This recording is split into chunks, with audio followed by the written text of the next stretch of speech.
ओम नमो भगवते वासुदेवाय नमो नमस्कार बंधुगण आपण मानकु आम यूट्यूब चैनल को स्वागत। बंधुगण आज भिडियो आम आपण मानकु कहबाकू जाउछु 7 और 8 तारिखर दिनटी आपणकर किपरि साब्यस्त हेबो ता सहित केउ प्रकार दिन को आपण प्लानिंग करिवे ए दिन आपणकर किपरि कटिबो एहा सहित जदि कहबा केउ सबु जिनिस रे आपणकु फायदा हेबो केउ सबु जिनिस रे आपणकु सावधानता अवलंबन करबाकू पड़िबो आपणकर लव लाइफ किपरि रहिबो क्यारियर किपरि रहिबो बिजनेस आउ व्यापार किपरि रहिबो ता सहित स्वास्थ्यर महत्वपूर्ण इनफॉरमेशन मध्य आमे आपण मानकु भिडियो रे देबो आ भिडियो शेष रे आमे आपण मानकु किछि उपाय विषय मध्य कहिबो जहा द्वारा आपण ए 2 दिन को आहुरी अधिक शुभ और मंगलदायक साब्यस्त करि परिबे।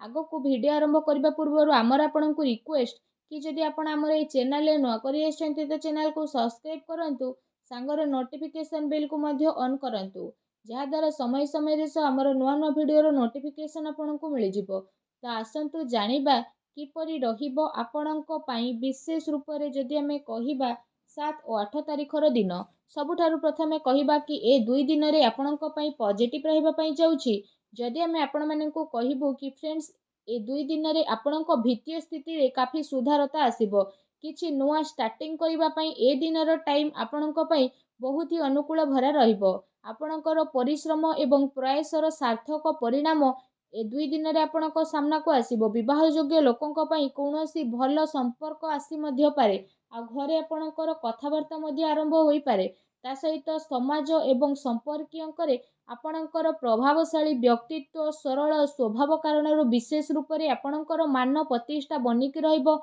समय किछि मिलाजुला प्रभाव मध्य आपणको पई नै करी आसुछि किंतु ताकू आपण बहुत भलो बनैबार अति आवश्यक रहिछि।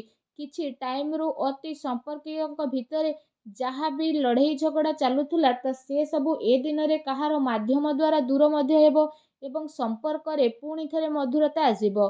प्रतिष्ठित लोकंक ठारो मिलाजुला बढ़िबो जहाँ आपणको पई भविष्यत पई बहुत ही लाभदायक सिद्ध हेबो। धार्मिक स्थल रे जिबार आपणकर प्रोग्राम मध्य बनिबो जो कारण पई बहुत अधिक शांति एवं हल्का आपण अनुभव करिवे। घरे सुख सुविधा संबंधित वस्तुर किणाकिणी मध्य हेबो ता सहित कौनसी दामी उपहार मध्य आपणकु मिली पारे।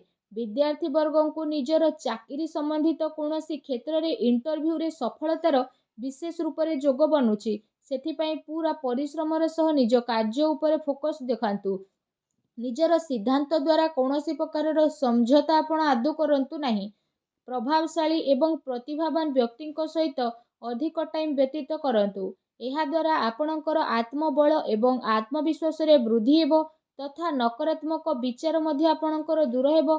भाग्य ठारू अधिक आपण आपणकर कर्म उपरे विश्वास रखंतु दिन आपणक पई बहुत ही भलो रहिबो। ता सहित आसंतु जानिबा ए दिन रे आपणक पई कोन नेगेटिव रहिबो।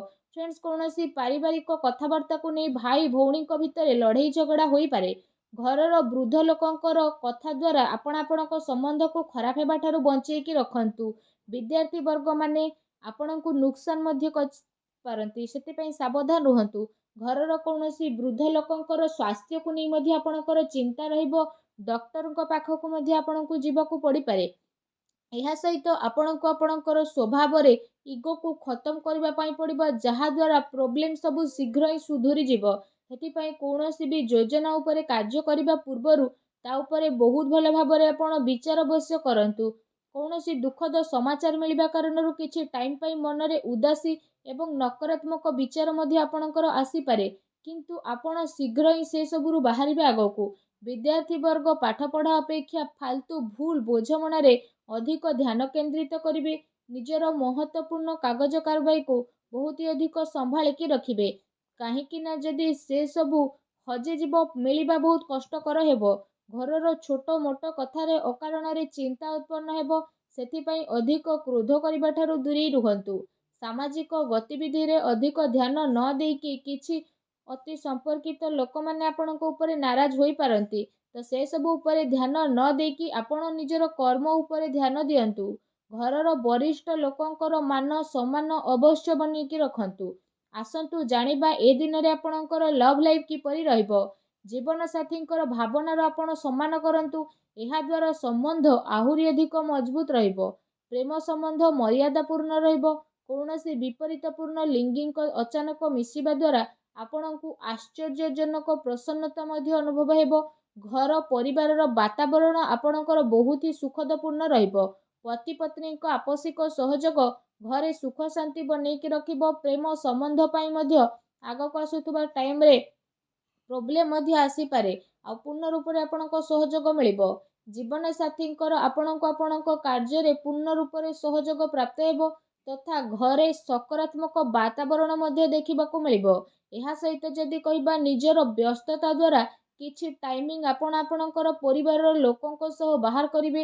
ଏହା ଦ୍ୱାରା ପରିବାରରେ ବିଶେଷ ରୂପରେ ଆପଣଙ୍କର ରେସ୍ପେକ୍ଟ ଆହୁରି ଅଧିକ ବଢ଼ିଯିବ। ଆସନ୍ତୁ ଜାଣିବା ଏ ଦିନରେ ଆପଣଙ୍କର ବ୍ୟବସାୟ କ୍ୟାରିୟର କିପରି ରହିବ। ବ୍ୟବସାୟରେ ଏବେ ବର୍ତ୍ତମାନ ପରିସ୍ଥିତିର ପ୍ରଭାବ ଆପଣଙ୍କର ବନୁଛି। ଧନ ସମ୍ବନ୍ଧିତ ଲେଣଦେଣରେ ମଧ୍ୟ ବହୁତ ଅଧିକ ଆପଣ ସାବଧାନତା ରଖନ୍ତୁ, କାରଣ ଧୋକା ହେବାର ସମ୍ଭାବନା ମଧ୍ୟ ବନୁଛି। ଚାକିରି ପେଶା ବ୍ୟକ୍ତିଙ୍କର ଅଫିସର ମାହୋଲ ବହୁତ ହିଁ ଶାନ୍ତିପୂର୍ଣ୍ଣ ବନିକି ରହିବ। କାର୍ଯ୍ୟକ୍ଷେତ୍ରରେ ଯଦି କୌଣସି ବି ପ୍ରକାରର ନିବେଶ କରିବା ପାଇଁ ଆପଣ ଚାହୁଁଛନ୍ତି ତ ସେ ସବୁ କାର୍ଯ୍ୟକୁ ଆପଣ ବହୁତ ହି ଗମ୍ଭୀରତାର ସହିତ ବୁଝି ନେବେ। ଏହା ଦ୍ୱାରା ଆପଣଙ୍କୁ ବହୁତ ହି ଭଲ ରେଜଲ୍ଟ ବିଶେଷ ରୂପରେ ପ୍ରାପ୍ତ ହେବ। ଦିନ ଆପଣଙ୍କ ପାଇଁ ବହୁତ ହି ଭଲ ରହିବ। ଚାକିରିରେ ନୂଆ ସମ୍ଭାବନା ମିଳିବାର ବହୁତ ହି ଭଲ ଯୋଗ ବନୁଛି। ଏହା ସହିତ କାର୍ଯ୍ୟକ୍ଷେତ୍ରରେ ଯଦି କହିବା ଅନ୍ୟର ହସ୍ତକ୍ଷେପ ଦ୍ୱାରା କର୍ମଚାରୀଙ୍କ ଭିତରେ ମତଭେଦ ଉତ୍ପନ୍ନ ହୋଇପାରେ। ସେଥିପାଇଁ ଆପଣ ନିଜର ନିର୍ଣ୍ଣୟକୁ ପ୍ରାଥମିକତା ଦିଅନ୍ତୁ ତଥା ବ୍ୟବସାୟିକ ଗତିବିଧି ଉପରେ ଆପଣ ନିଜର କଡ଼ା ନଜର ରଖନ୍ତୁ। ଏହା ସହ ଚାକିରି ପେଶା ବ୍ୟକ୍ତି ମଧ୍ୟ ଅଫିସରେ ପଲିଟିକ୍ସର ଶିକାର ମଧ୍ୟ ହୋଇପାରନ୍ତି, ତେଣୁ ଆପଣ ଟିକେ ସାବଧାନ ରୁହନ୍ତୁ। ତା ସହିତ ଯଦି କହିବା ଏ ଦିନରେ ଆପଣ କୌଣସି ବି କାରଣରୁ କାର୍ଯ୍ୟକ୍ଷେତ୍ରରେ ଅଧିକ ଟାଇମ ଦେଇପାରିବେ ନାହିଁ, କିନ୍ତୁ ସେ ସବୁରୁ ବାହାରିକି କର୍ମଚାରୀଙ୍କୁ ଆପଣ ଉଚିତ ସପୋର୍ଟ ମିଳିବ। ଚାକିରି ପେଶା ବ୍ୟକ୍ତିବିଶେଷଙ୍କୁ ନିଜର କିଛି ଉଚ୍ଚ ଅଧିକାରୀଙ୍କର ପୂର୍ଣ୍ଣ ରୂପରେ ସହଯୋଗ ପ୍ରାପ୍ତ ହେବ। ବ୍ୟବସାୟିକ କ୍ଷେତ୍ରରେ ଆପଣଙ୍କର କାର୍ଯ୍ୟକ୍ଷମତାରେ ଆପଣଙ୍କୁ କାମୟାବୀ ମିଳିବ। ସଫଳତା ମଧ୍ୟ ଆପଣଙ୍କୁ ପ୍ରାପ୍ତ ହେବ।